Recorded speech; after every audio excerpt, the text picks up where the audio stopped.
How are you, students? Welcome in my channel Science and Education Corridor.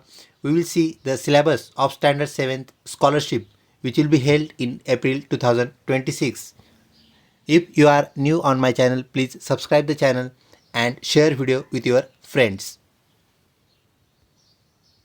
In this video, we will discuss syllabus of our scholarship for English medium, that is Standard 7, and marking scheme of the examination. We are on the portal of our scholarship. We have to scroll upward, then you can see the title उच्च प्राथमिक शिष्यवृत्ती परीक्षा 7वी अभ्यासक्रम for our medium, that is English medium. We have to click इंग्रजी माध्यम प्रथम भाषा. We will see the syllabus of the paper 2, that is बुद्धिमत्ता चाचणी and तृतीय भाषा.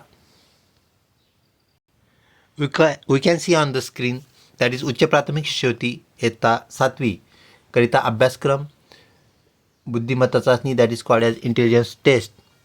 Medium is English. We will use bilingual, that is English and Marathi, for our convenience. First one subtopic for our study in the syllabus of our scholarship is comprehension. Follow the given instructions, analyze the content. Number.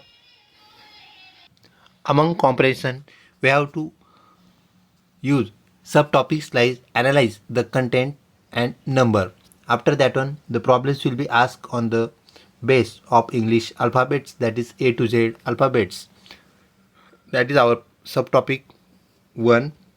After that one, the second one subtopic is the classification, that is called as Vargikaran in Marathi. About the Vargikaran, first one we have to use vocabulary as a sub point, that is called as the Shabdarth in Marathi. After that one, figures means Akratya, then numbers, that is called as the Sankhya or Anka. After that one, English alphabets means question will be arise on these 4 subtopic under the classification or वर्गीकरण. म्हणजेच शब्दार्थ, त्यावर आकृती आधारित प्रश्न, संख्या आधारित प्रश्न आणि अल्फाबेट्स म्हणजेच आपले मुळाक्षरे, इंग्रजी मुळाक्षरे A to Z यावर आधारित प्रश्न आपल्याला या क्लासिफिकेशन अंतर्गत विचारण्यात येतील. त्याचं इथं वेटेज आपल्याला दिलेलं आहे, ते आहे 10%. म्हणजे 10% प्रश्न ह्या गटावरती अवलंबून असलेले आपल्याला पाहायला मिळतील. After that one, the third content for our scholarship examination is correlation, that is called as सहसंबंध in Marathi. Regarding this one, also the subtopics are same as above, that is vocabulary means shabdat, regarding correlation, then figures related to this one, then numbers and English alphabets. After that one, we have to use series as the fourth one subtopic, which will be asked for the 10% marks in our scholarship examination. Series, that is we are aware with the 2 type of series, that is number series and letter series. About that one, the first one subtopic is numbers, त्याला आपण अंकमाला असं म्हणत असतो. त्यानंतर figures, then to find the odd man out और odd term, वेगळा शब्द वेगळी संज्ञा ओळखणे, हेही आपल्याला या अंतर्गत शिकायचं आहे, त्याचा अभ्यास करायचा आहे. Then English alphabets are also use for the letter series और the order. This is about the particular fourth one content of our examination. If you are liking the video, please like and subscribe the channel. After that one, my dear friends, for 6% of our syllabus, which will be about like terms or same terms, that is about numbers, words and figures. There may be a same thing regarding this one, and one will be odd, and that will be our answer, that is like terms should be used here. Then rhythm and sequence. About that one, use numbers, use letters and use signs. Various signs will be asked in regarding this one, that is the rhythm and the sequence. About this one, 4% of the questions will be arise among our question paper.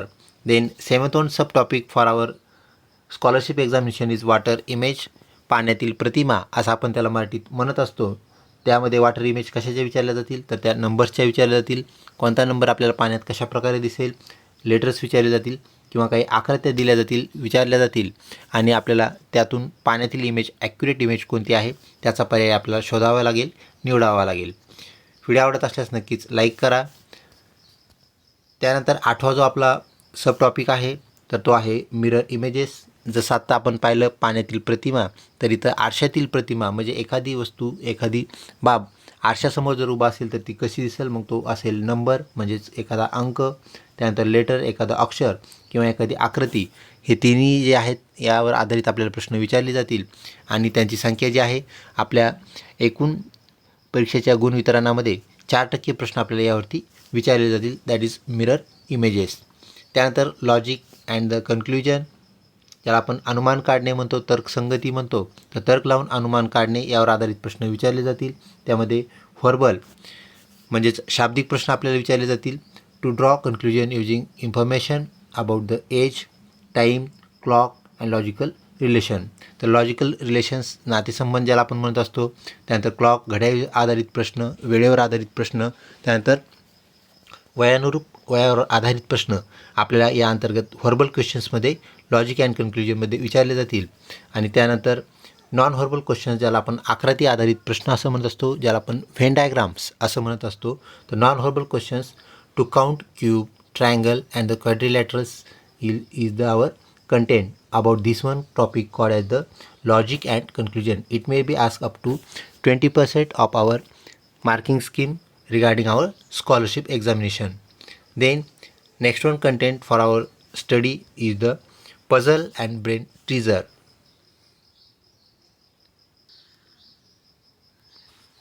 About that one, the first one subtopic is position in queue म्हणजेच रांगेमध्ये कितवा क्रमांक आहे यावर आधारित प्रश्न. Problems based on direction, दिशाभान ज्याला आपण म्हणत असतो. Navigation, we have arrange our navigation skill regarding this one, that is solving the problems based on the direction. Then calendar, Venn diagram, non verbal questions आपण आत्ताच म्हटलं, त्यामध्ये असणाऱ्या आकृत्या ज्या आहेत त्या व्हेन डायग्राम अंतर्गत येतात. Mathematical puzzles, these are the up to 40% questions will be asked from this one section.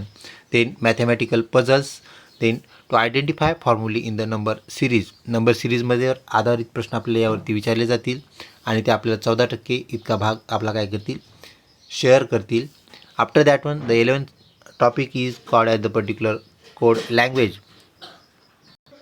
याला आपण सांकेतांक असं म्हणत असतो. मग सांकेतांक कोणत्या भाषेत विचारला जाईल, कोणत्या प्रकारात विचारला जाईल, तो नंबर संदर्भात म्हणजेच संख्यात्मक विचारला जाईल.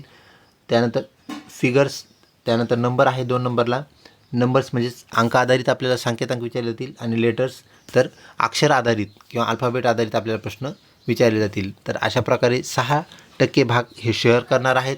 त्यानंतर pyramids and structure is the next one point regarding our scholarship syllabus, that is regarding numbers, letters and symbols. Video आवडत असल्यास नक्कीच लाईक करा. परिवारामध्ये शेअर करण्यास बिलकुल विसरू नका. शेवटचा सब टॉपिक जो आहे आपला इंटेलिजन्स टेस्टमध्ये तो म्हणजेच ॲनालिसिस ऑफ फिगर, ज्याला आपण आकृतीचे पृथक्करण असं म्हणत असतो. याबद्दल जे प्रश्न आपल्याला विचारले जातील 8% भाग ते शेअर करतात. त्यानंतर टू कम्प्लीट द फिगर, आकृती पूर्ण करणे. Exact replica of the figure or identical figures, तंतोतंत आकृती आपण ज्याला म्हणत असतो किंवा आकृती आपल्याला करेक्टपैकी ओळखायची आहे त्यासारखी आकृती समानता ज्याच्यात आपल्याला शोधायची आहे. त्यानंतर figures by folding and unfolding the paper, तर पेपरचे आपण पेपर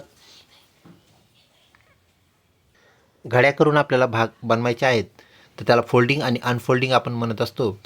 आणि त्यानंतर फाइंड द हिडन फिगर, एखाद्या आकृतीमध्ये एक छोटी दुसरी आकृती लपवलेली असते, ती आपल्याला त्यात फाइंड आउट करायची आहे.